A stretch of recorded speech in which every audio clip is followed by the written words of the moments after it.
Sushil Kumar wrestler का नाम एक वक्त काफी गर्व के साथ लिया जाता था, लेकिन आज उसी रेसलर की दिल्ली पुलिस को तलाश है। मामला यहां तक का है कि उनके खिलाफ लुकआउट नोटिस जारी हो गया है और अब उन पर 1 लाख रुपए का इनाम भी रखा गया है।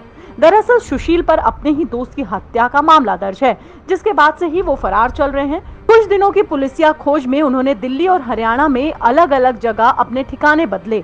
इतना ही नहीं, पुलिस को ये भी पता चला है कि वो शायद हरिद्वार में हैं। लेकिन सवाल ये कि देश की शान रहे सुशील ने ऐसा क्यों किया और जिस सागर धनखड़ की मौत हुई है उसका भविष्य भी भारत का नाम रेसलिंग की दुनिया में चमकाने वाला था। तो इस घटना के बाद देश को एक नहीं बल्कि 2 बड़े नुकसान हुए हैं। अब हम आपको बताते हैं कि क्या है सुशील कुमार की देश की शान से शर्म बनने तक का मामला। दरअसल ये कहानी 5 मई को शुरू होती है, जब दिल्ली के मॉडल टाउन इलाके के छत्रसाल स्टेडियम में 2 पहलवानों के बीच झड़प होती है। इस झगड़े में कुछ और भी पहलवान घायल होते हैं। घायलों को दिल्ली के BJRM अस्पताल में भर्ती कराया जाता है, जहां सागर धनखड़ की मौत हो जाती है। शुरुआती जांच में इस पूरी घटना में इंटरनेशनल रेसलर सुशील कुमार का नाम सामने आता है। मामला संपत्ति के विवाद का होता है। आइए हम आपको बताते हैं कि सुशील कुमार आखिर हैं कौन। खेल की दुनिया से वाकिफ रहने वाले किसी भी शख्स के लिए सुशील का नाम नया नहीं है। 2008 में बीजिंग ओलंपिक में 66 किलोग्राम वर्ग में कांस्य पदक जीता और उसके बाद 2012 में लंदन ओलंपिक में रजत पदक जीतकर सुशील कुमार ने भारतीय कुश्ती को विश्व स्तर पर पहचान बनाने में योगदान की।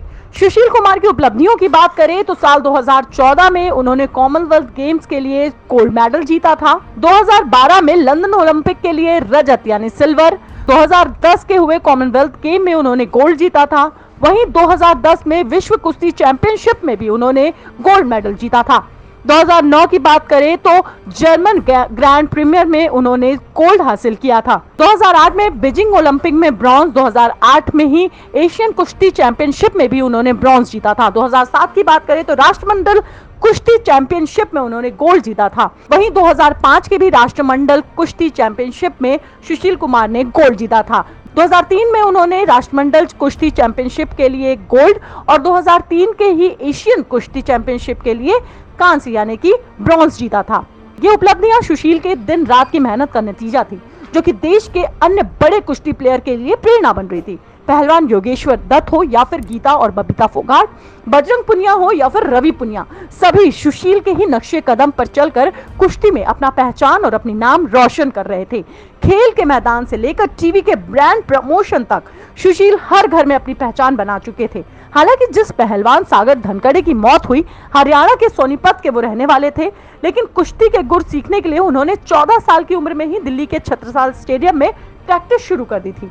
सागर के पिता दिल्ली पुलिस में हेड कांस्टेबल पद में काम करते हैं। मात्र 23 साल की उम्र में ही वो जूनियर राष्ट्रीय चैंपियनशिप में जीत हासिल कर चुके हैं। कई देशों में खेल चुके सागर का सपना ओलंपिक में देश के लिए पदक जीतने का था, लेकिन इस घटना ने भारतीय कुश्ती को न सिर्फ बदनाम किया बल्कि 2 सितारे एक साथ खो दिए। लॉ स्ट्रीट भारत की रिपोर्ट।